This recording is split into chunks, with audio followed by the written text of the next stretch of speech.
इससे पहले आप लोगों ने यह जाना primary sector means agriculture sector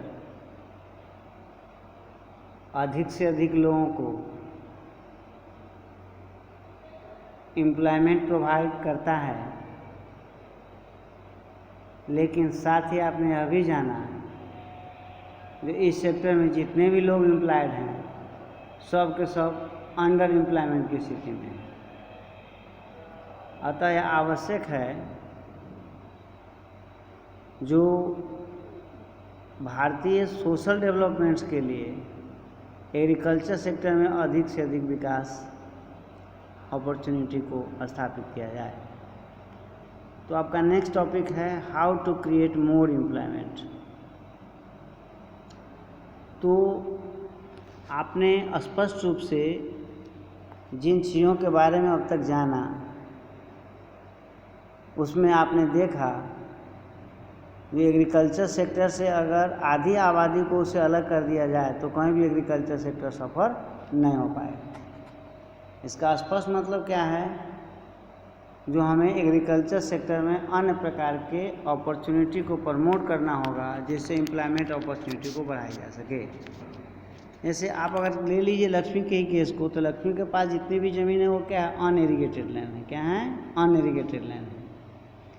अगर इस सारे खेतों को इरिगेशन से जोड़ दिया जाए, सिंचाई की सुविधा अगर यहाँ उपलब्ध कर दिया जाए, तो निश्चित रूप से जहाँ पहले ये लोग एक फसल को ही पूरे साल में उगा पाते थे, अब ये 2 फसल उगा पाने में संभव हो पाएंगे।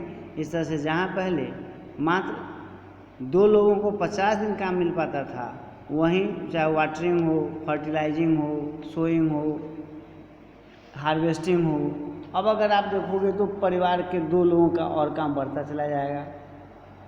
अगर सपोज करिए जो हर खेतों को अगर सिंचाई से जोड़ा जाए, डैम का निर्माण कर दिया जाए, कैनाल्स का निर्माण किया जाए, तो निश्चित रूप से एम्प्लॉयमेंट जनरेशन के मार्ग में एग्रीकल्चर सेक्टर में यह अपॉर्चुनिटी लाएगी और अधिक से अधिक लोगों को अंडर एम्प्लॉयमेंट की स्थिति से दूर कर देगी। अब सपोज करिए जो अगर एक किसान पहले साल में एक फसल को उगाता था, अब वह साल में 2 फसल को उगा रहा है, तो इसका परिणाम क्या होगा? जो उसकी प्रोडक्शन एक्टिविटीज बढ़ जाएगी। It means that they produce more good before the earlier. If they produce more good, then they would also need to sell some of the grains in the market। तो ऐसी स्थिति में आप क्या देखोगे, तो हर गांव को ट्रांसपोर्टेशन से जोड़ दिया जाए, छोटे छोटे ट्रक गांव तक पहुंचे, तो ये सारे के सारे वस्तु आसानी से शहर तक आके चली जाएंगी और इस प्रकार से बहुत सारे लोगों को एम्प्लॉयमेंट अपॉर्चुनिटी भी उत्पन्न करता चला जाएगा, चाहे ट्रांसपोर्टर्स के रूप में हो, ट्रेड पर्सन्स के रूप में हो या अन्य प्रकार के उसके मददगार व्यक्ति के रूप में हो। तो इस तरह से एक एग्रीकल्चर के माध्यम से हम लोग एग्रीकल्चर के क्षेत्र में जॉब अपॉर्चुनिटी को बढ़ा सकते हैं। दूसरा, हम लोग यह भी जानते हैं एग्रीकल्चर जितने भी लोग करते हैं उनके पास इनिशियल कैपिटल नहीं होता है। वो अपने पूंजी के लिए जमींदारों के ऊपर निर्भर करते हैं, लैंड ओनर्स के ऊपर निर्भर करते हैं, मनी लेंडर के ऊपर निर्भर करते हैं और ये लोग इनसे बहुत अधिक इंटरेस्ट लेता है, जिसका परिणाम यह होता है कि इनके लिए अपनी सेविंग्स बहुत ही सीमित रह जाती है। अगर इन सारे को रिजनेबल दर पर बैंक सस्ते रेट में एग्रीकल्चर क्रेडिट दे तो निश्चित रूप से सारे किसानों की स्थिति सुधरती चली जाएगी। आप अगले चैप्टर में पढ़ोगे जो किसानों को किस प्रकार से बैंक के द्वारा आज सस्ते दर पे लोन प्रोवाइड कराए जा रहे हैं। तीसरा तरीका अगर लेकर के देखिए तो जितना भी रूरल इंडस्ट्रीज है इसको अधिक से अधिक प्रमोट किया जाए। आप जान रहे हो जो अधिकांश इंडस्ट्री की विकास अर्बन एरिया में होती है, रूरल या सेमी रूरल एरिया में इसकी संख्या बहुत सीमित होती है। लेकिन अगर सरकार इसमें मदद करे तो निश्चित रूप से यह काफ़ी लाभकारी होगा और अन्य प्रकार के ट्रेडिंग एक्टिविटी बढ़ती चली जाएगी। अगर मान लीजिए कोई भी क्षेत्र में अधिक से अधिक दलहन की खेती होती है, सरकार के द्वारा अगर वहाँ फर्ज के लिए दाल मिल की स्थापना कर दिया जाए, निश्चित रूप से वहाँ के लोगों को इसका बेनिफिट मिल पाएगा। इसी प्रकार से जहाँ भी आलू और प्याज की खेती अधिक से अधिक होती है, वहाँ सरकार के द्वारा अगर कोल्ड स्टोरेज की स्थापना कर दिया जाए तो निश्चित रूप से ये स्मॉल स्केल इंडस्ट्री के रूप में इससे लोगों को बेनिफिट मिलना शुरू होता चला जाएगा। इसके अतिरिक्त भी बहुत सारे ऐसे साधन हैं, जितने भी वेजिटेबल्स हैं इनको अगर हम प्रोसेस यूनिट हर गांव में लगा दें तो निश्चित रूप से जो वर्किंग एक्टिविटीज़ है यह बहुत अधिक बढ़ती चली जाएगी।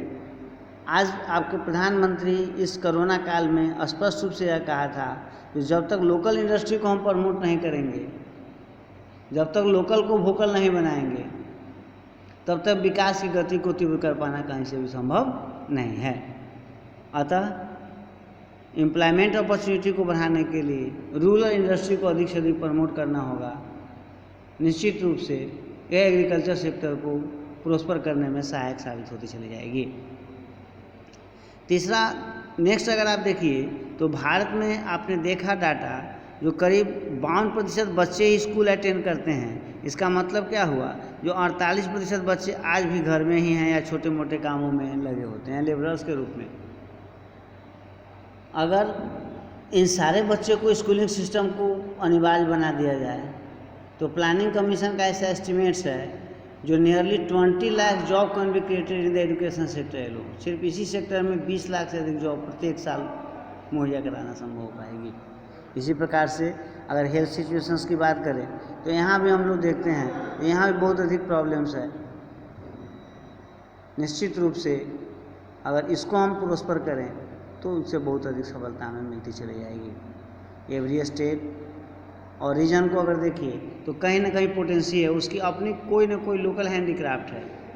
जैसे आज इंफॉर्मेशन टेक्नोलॉजी को लेकर के देखो तो इसी प्रकार से रीजनल क्राफ्ट भी है। आप बिहार के बारे में जानते हो ना, रीजनल क्राफ्ट क्या है, जिसको हम लोग मिथिला पेंटिंग या मधुबनी पेंटिंग के नाम से जानते हैं। इसकी पेंटिंग्स मटेरियल्स का बहुत अधिक डिमांड ऑल ओवर वर्ल्ड में है। इसी प्रकार से टूरिज्म इंडस्ट्री को प्रमोट किया जाए तो प्लानिंग कमीशन का ऐसा मानना है जो निश्चित रूप से हम लोग प्रत्येक साल जो है 35 लाख लोगों को एडिशनल एम्प्लॉयमेंट अपॉर्चुनिटी प्रोवाइड कर सकते हैं। तो इन सारे चीज़ों को आपने पढ़ा और जाना, लेकिन इन सारे को इम्प्लीमेंट होने में ये सब लॉन्ग टाइम प्रोसेस है। अगर शॉर्ट टर्म में हम कैसे क्विक डेवलपमेंट्स को स्थापित करें तो इसके लिए अगर देखिए तो सरकार के द्वारा एक स्कीम चलाया गया था जिसको हम लोग नरेगा या मनरेगा के नाम से जानते हैं, ताकि हर एक लोगों को राइट टू वर्क से जोड़ा जा सके। करीब 200 डिस्ट्रिक्ट को पहले टारगेट किया गया था, बाद में 130 डिस्ट्रिक्ट और जोड़े गए। 1 अप्रैल 2008 से करीब आप देखो तो 330 डिस्ट्रिक्ट के वैसे लोगों को जो पूरी तरह से अनएम्प्लॉयड हैं उनको नरेगा के तहत 100 दिन काम की गारंटी दी जा रही है। अगर सरकार 100 दिन उनको वर्क प्रोवाइड कर पाने में सफल नहीं रहा तो ऐसी स्थिति में सरकार उसको 100 डेज़ का एम्प्लॉयमेंट अलाउंस देगी, ताकि उसके जीविकोपार्जन को कहीं भी प्रॉब्लम का सामना करना न पड़ सके। तो इस तरह के वर्क को अगर लेकर के देखिए तो फ्यूचर में निश्चित रूप से लैंड प्रोडक्टिविटी को बढ़ाने में मददगार साबित हो रहा है। या इस एक्ट के तहत इन्हीं सारी चीज़ों को प्रिफ्रेंस भी किए गए हैं ताकि अधिक से अधिक ज़मीनों को विकसित किया जा सके। तो आज आपको बताया गया तो how we create more employment in agriculture sector. इसके बाद नेक्स्ट टॉपिक में हम लोग ऑर्गेनाइज एंड अनऑर्गेनाइज सेक्टर के बारे में जानेंगे। धन्यवाद।